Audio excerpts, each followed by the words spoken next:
Shalom, saudara-saudari yang terkasih dalam Tuhan kita, Yesus Kristus.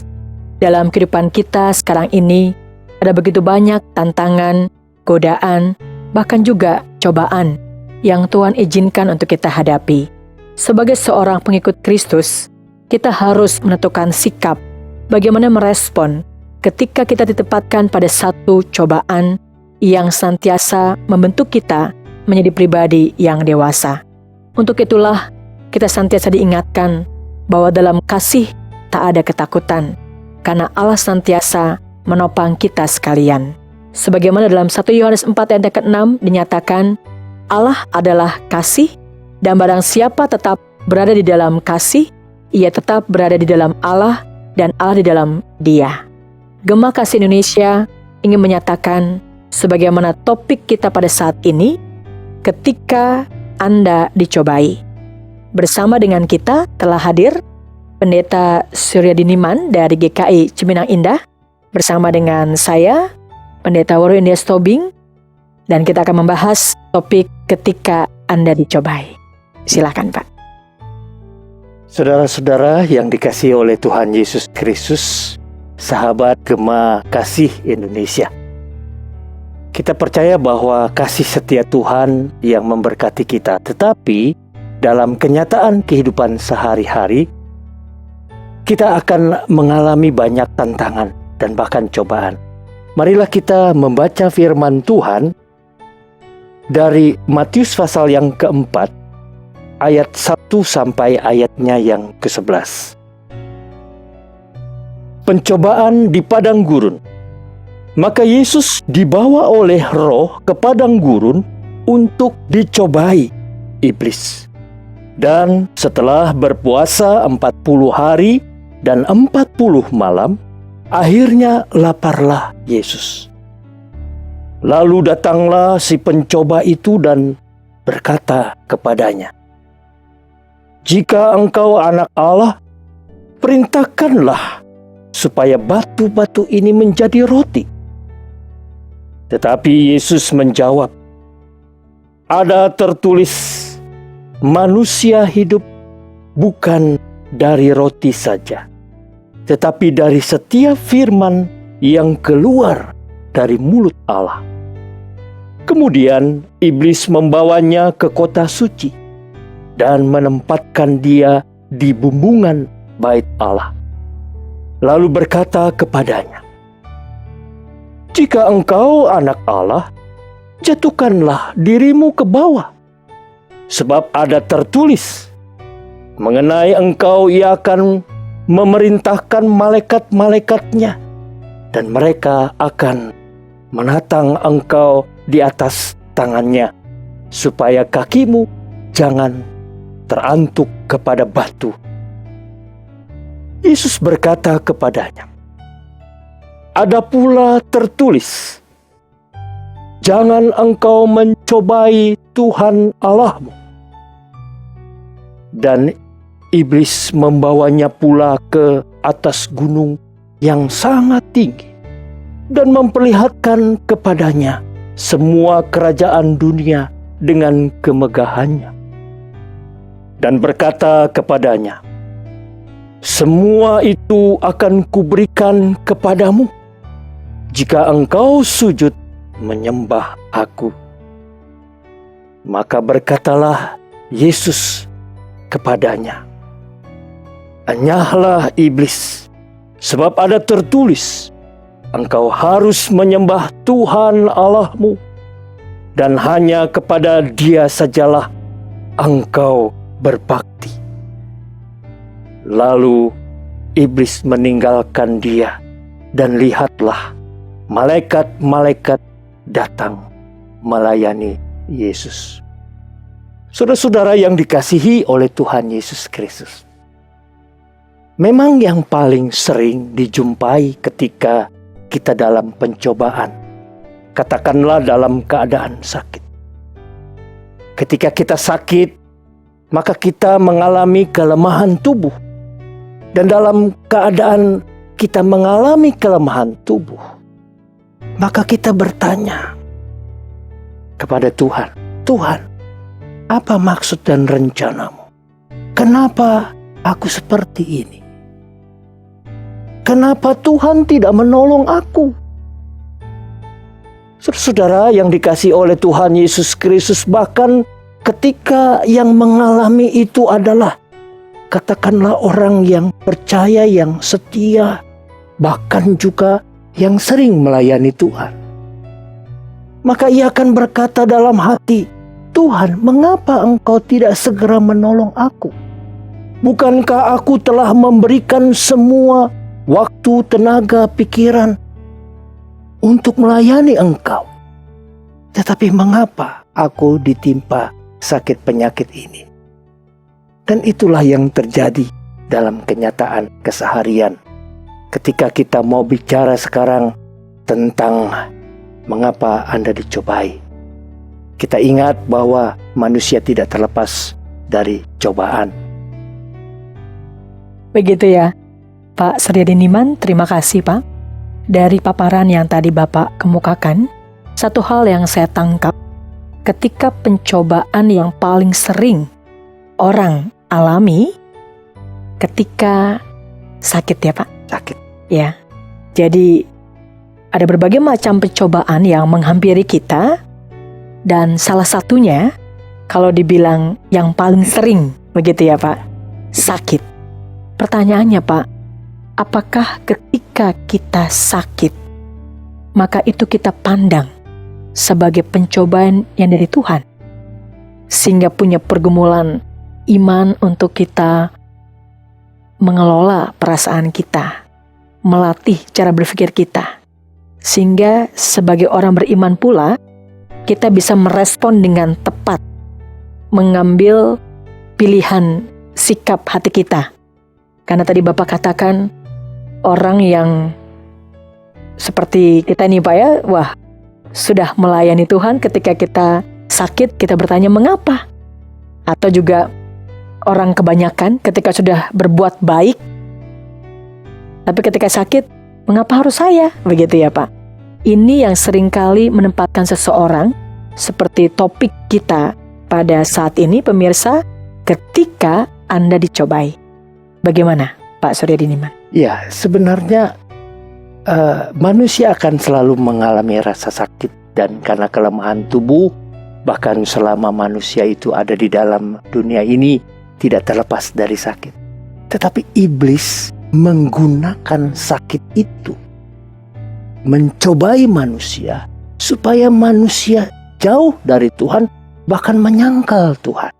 Dan dalam keadaan sakit itu seringkali manusia terpancing untuk membayangkan kalau memang Tuhan tidak bisa menolong, pasti ada cara lain. Dan ketika ada yang datang, mungkin pertama-tama memberikan solusi obat-obatan tertentu, sampai kepada mungkin datang kepada seseorang. Dan itu yang dianggap orang pintar gitu Pak ya? Ya, betul. Itu berarti dia sedikit demi sedikit diarahkan untuk menjauh dari Tuhan. Bahkan mungkin yang mungkin dikatakan orang pintar itu bisa saja rohaniawan yang mungkin dikenal, yang bisa menyembuhkan. Itu yang membahayakan. Oleh karena itu, ketika sakit ini terjadi, iblis menggunakan itu supaya manusia dengan penderitaannya, rasa sakitnya berpaling dari Tuhan. Jadi kita mengingat ya Pak, ada satu bagian juga dari firman Tuhan, ketika engkau dicobai, apapun bentuknya itu, janganlah engkau mengatakan ini datangnya dari Tuhan. Ya, karena iblis memakai itu untuk mencobai kita. Dan tujuan mencobai kita itu untuk menjatuhkan. Ketika kita tergoda untuk tidak mempercayakan hidup ini kepada Tuhan, tapi kepada yang lain. Ya Pak, ini yang disebut betul ketika topik kita saat ini pemirsa, ketika kita dicobai. Begitu ya Pak Suryadiniman ya.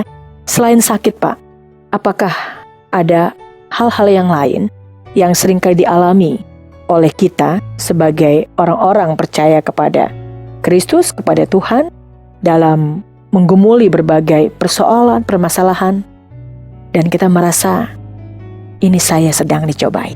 Dalam pengalaman Bapak tentunya sebagai pendeta mendampingi umat, di samping sakit penyakit yang seringkali iblis memakai situasi, yaitu situasi di mana dalam keluarga banyak cobaan di situ.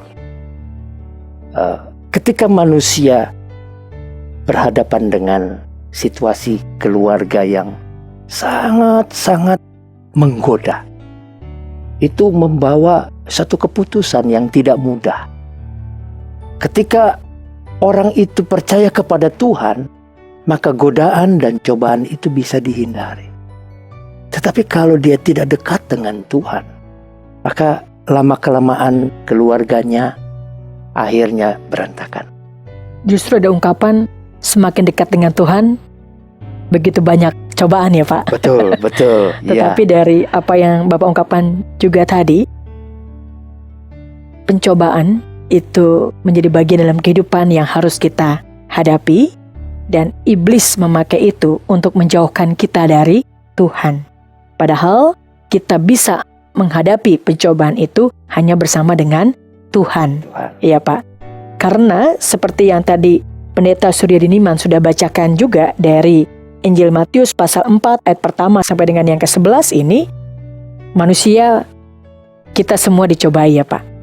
Nah kalau kita kembali lagi tadi pada kebenaran firman Tuhan, Yesus saja dalam kemanusiaannya juga dicobai oleh iblis.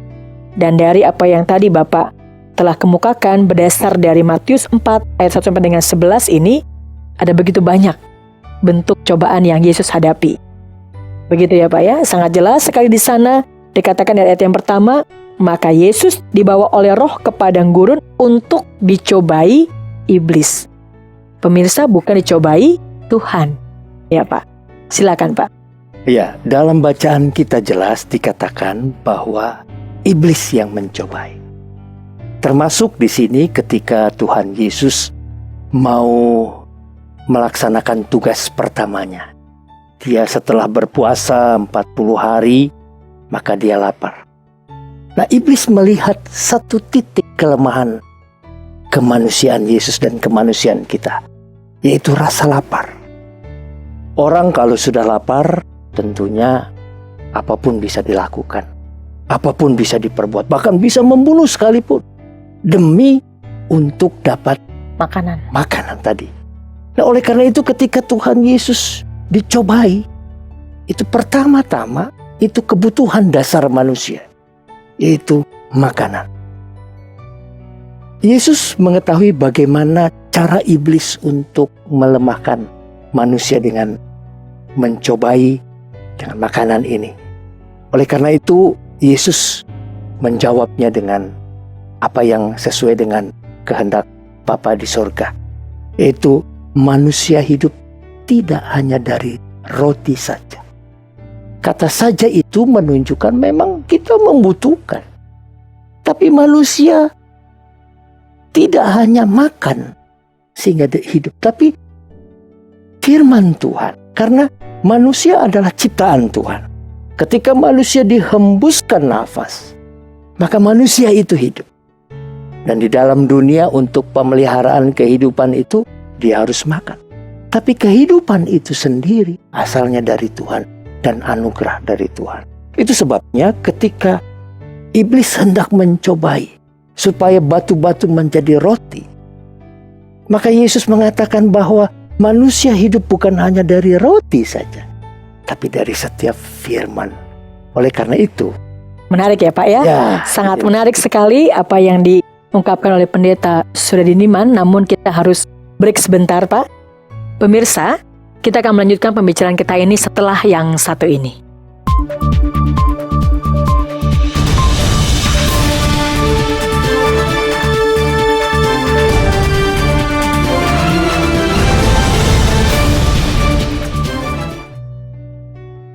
Terima kasih pemirsa.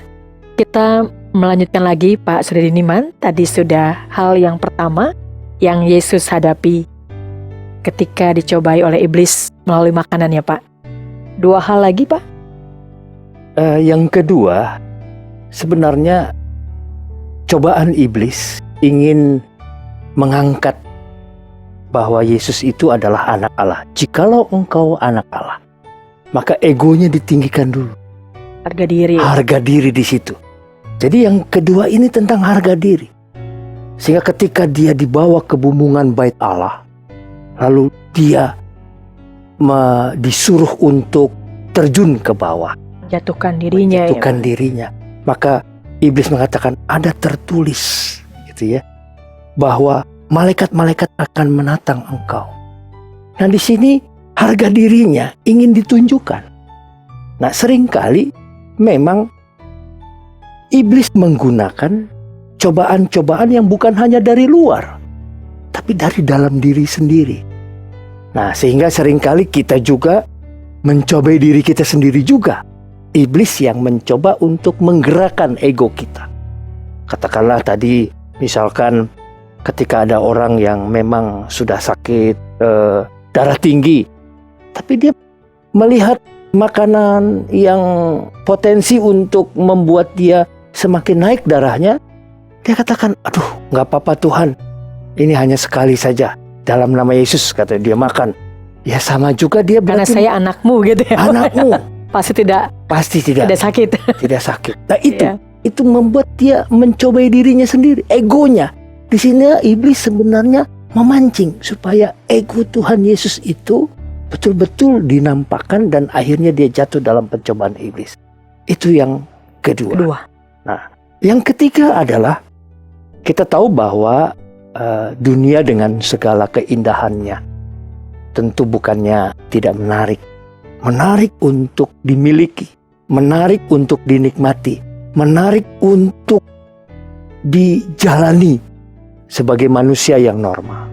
Nah, iblis menggunakan ini supaya Yesus merasakan semua yang ada di dunia ini, tapi dengan satu syarat.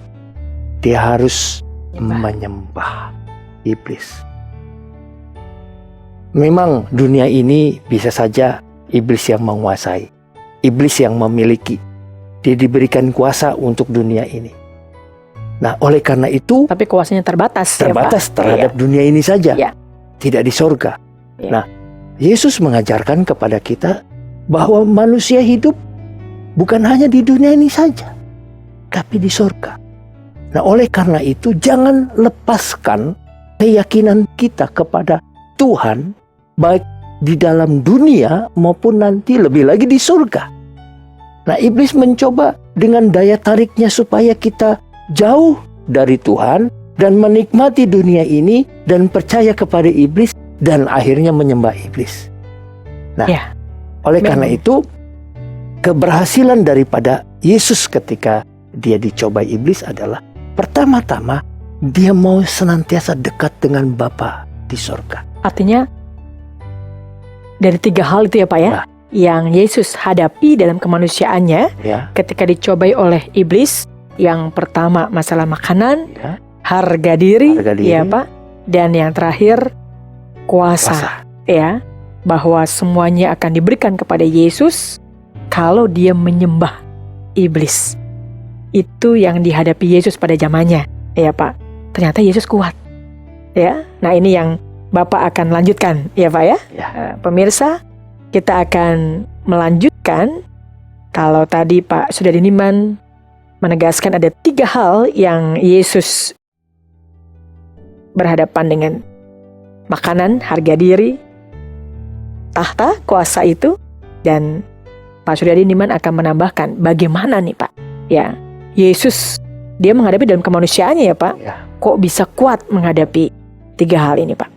Ya, pertama kalau kita memang tidak ada di dalam secara harafiah di dalam bacaan Alkitab kita, tetapi ketika kita tahu bahwa Yesus mengatasi pencobaan iblis itu karena dia selalu dekat dengan Bapanya di surga. Dia membina hubungan yang terus-menerus sehingga dia tidak mau melepaskan sedikit pun. Itu nampak dari setiap kali Yesus meresponi godaan iblis ya Pak. Ya. Karena dari ayat yang keempat ada tertulis. Ada Ya tertulis. Pak. Manusia hidup bukan dari roti saja, tetapi dari setiap firman yang keluar dari mulut Allah. Allah. Ada kata di sana dari mulut Allah. Yang kedua ayat 7, ada pula tertulis, jangan engkau mencobai Tuhan Allahmu. Dan yang ketiga di ayat 10, enyahlah iblis, sebab ada tertulis, engkau harus menyembah Tuhan Allahmu, dan hanya kepada Dia sajalah engkau berbakti. Ini yang Bapak maksudkan ya, Ya. cara Yesus Cara Yesus menghadapi cobaan itu ya. cobaan itu. Dan yang kedua, memang mau tidak mau harus tegas untuk menolak iblis itu. Cobaan iblis itu. Cobaan itu. Memang iblis dengan cara dari sesuatu yang halus sampai yang kasar, termasuk yang menyakitkan. Nah, kita harus mengatakan di dalam iman kita, pergilah engkau iblis. Seperti Yesus katakan. Yesus katakan, berarti yang bisa kita pelajari dari apa yang tadi Bapak kemukakan, yang pertama dekat dengan Allah Ya. dan menyatakan melalui kebenaran firman Tuhan ini ada tertulis sebagaimana firman Allah menyatakan ya Pak. Ya. Sehingga dari sana muncul keberanian untuk nyahlah engkau iblis. Jauhkanlah. Ya, ini yang menjadi cara ya Pak ya. Ah, ya. Dan yang ketiga, yang apa yang terjadi supaya Tuhan Yesus itu terlepas dari iblis, yaitu dia punya fokus hidup, yaitu melayani Bapanya di surga. Kehadirannya Yesus ke dalam dunia ini dengan satu misi, menyelamatkan manusia. Nah, kalau dia tidak fokus terhadap hidupnya, maka dia akan bias dan akan jatuh ke dalam dosa dan melawan Allah. Nah, oleh karena itu, kita juga ketika hidup kita tidak fokus, kita hanya berpikir hidup ini hanya di dunia, tidak di surga, maka kita akan tidak punya pengharapan. Nah, inilah iman, inilah yang harus Bukan jadi menurut kehendakmu, tapi kehendakku ya Pak. kehendakku. Begitu. Begitu ya Pak ya. Terima kasih Pendeta Surya Diniman, permisa yang terkasih, dari apa yang tadi Bapak paparkan, satu kata kunci Pak, fokus. Ya, fokus yang menguatkan Yesus untuk menghadapi cobaan yang dia alami dalam kehidupannya. Nah, ketika kita relevansikan Pak dalam kehidupan kita zaman sekarang, ya Pak, sebagai pendeta banyak Pak cobaannya ya. Ya. Dan kita bisa belajar bersama dengan umat. Kalau Yesus saja kuat, berarti kita juga akan dikuatkan bersama dengan Dia. Dan sebagai seorang pendeta juga Pak, itukah cara untuk menghadapi cobaan yang Tuhan izinkan melintas dalam kehidupan kita selama kita di dunia ini, ya Pak? Ya, mungkin pengalaman atau kejadian-kejadian yang membuktikan bahwa ketika kita dicobai, maka kita harus dekat dengan Tuhan, itu yang terutama. Jangan jauh dari Tuhan. Jangan berpikir sejenak untuk berpaling sedikit pun atau menoleh dari Tuhan. Itu yang terutama. Nah, bagaimana caranya adalah kita harus banyak berdoa. Sebab kita tahu bahwa dengan kita berdoa, hubungan kita terus-menerus dipelihara dan terpelihara. Dan bagaimana kita juga tahu apa yang menjadi maksud dan rencana Tuhan? Kita membaca Alkitab. Nah, itu yang tadi kita lihat dari apa yang Yesus lakukan, ya Pak, menyatakan ada tertulis. Pemirsa, kalau tadi Pendeta Surya Diniman mengatakan baca Alkitab, maka sejauh mana Alkitab yang di dalamnya firman Allah ini menguatkan kita untuk menghadapi cobaan yang Tuhan izinkan dialami oleh kita ya Pak. Dan itu dipakai oleh iblis untuk menjauhkan kita dari Tuhan. Pak Surya Diniman yang terkasih, dari apa yang tadi Bapak paparkan, saya bisa menyimpulkan yang pertama Pak, setiap orang, sebagaimana tema kita pada saat ini, ketika kita dicobai, setiap orang tak terlepas dari pencobaan yang ada ya Pak. Tapi yang terpenting sekali ketika kita dicobai, pemirsa yang terkasih, kita tidak mengatakan, Ini datang dari Tuhan. Ini datang dari iblis untuk menjauhkan kita dari Tuhan. Yang kedua, kita bisa tetap dengan kuat menghadapi cobaan itu. Tuhan tidak pernah berjanji hidup tanpa pencobaan ya, Pak ya. Tapi Tuhan berjanji kekuatan dalam penyertaannya untuk menghadapi cobaan itu. Karena kalau kita ingat juga dalam tulisan Paulus kepada jemaat di Korintus ya Pak, pencobaan-pencobaan yang kita alami adalah pencobaan-pencobaan yang tidak melebihi kekuatan kita, sehingga kita mampu menghadapinya. Dan pada saat kita menghadapinya, pasti ada jalan keluar. Itu janji Tuhan dalam kehidupan kita di dunia ini ya Pak. Dan kita bisa merasakan itu, tadi yang telah Bapak kemukakan sangat penting sekali, yaitu ketika kita fokus. Fokus untuk apa kita ada di dunia ini. Biar selama kita hidup di dunia ini, tentunya kita malah tidak kehilangan fokus ya Pak. Karena sampai berapa lama lagi kita hidup di dunia ini, tapi apa yang Tuhan izinkan untuk kita alami dalam hidup dunia ini, ketika kita fokus mempersembahkan hidup ini bagi hormat dan kemuliaan bagi nama Allah, sungguh boleh jadi sesuai dengan apa yang Tuhan kehendaki. Demikian, Pak Sudiriniman, ada yang mau ditambahkan singkat saja? Ya, fokus tadi berarti mengakui diri, jati diri, dan sadar bahwa kita ini adalah anak Allah. Supaya jangan kehilangan jati diri kita sebagai anak Allah, kita harus senantiasa dekat dengan Tuhan. Begitu ya Pak ya. Terima kasih sekali Pendeta Sudiriniman. Setengah jam sudah hampir kita lewati. Kehadiran Bapak memberkati kita sekalian melalui kebenaran firman Tuhan, melalui pengalaman iman yang sudah Bapak bagikan. Dan pemirsa yang terkasih, apa yang sedang kita alami, apa yang sedang kita hadapi sebagai anak Allah tadi ya Pak. Sebagai anak yang Tuhan izinkan mengalami pencobaan ini. Satu hal, di luar Tuhan, kalau kita tidak dekat dengan Dia, takkan pernah kita sanggup. Takkan pernah kita merasa kuat. Dan cara kita dekat dengan Tuhan kembali pada kebenaran firman-Nya. Kembali pada apa yang kita bisa pelajari dari cara Yesus menghadapi setiap pencobaan yang ada itu. Pemirsa yang terkasih, dari apa yang tadi Pendeta Sudiriniman telah paparkan kembali, apa yang kita hadapi dalam kehidupan kita di dunia ini, seperti yang Yesus alami pada zamannya, maka kita juga menghadapi cobaan. Apakah masalah makanan, masalah harga diri, ya Pak? Dan juga masalah kuasa. Selagi kita fokus bahwa kita adalah anak Allah, bahwa hidup kita persembahkan untuk hormat dan kemuliaan bagi nama Allah, maka iblis takkan bisa mengalahkan kita. Karena kita dekat dan dalam Allah. Dari saat ini sampai selama-lamanya. Terima kasih Pendeta Sudiriniman. Pemirsa yang terkasih, jika ada kritik atau saran, silahkan dikirimkan ke alamat email atau SMS di bawah ini. Shalom, terima kasih.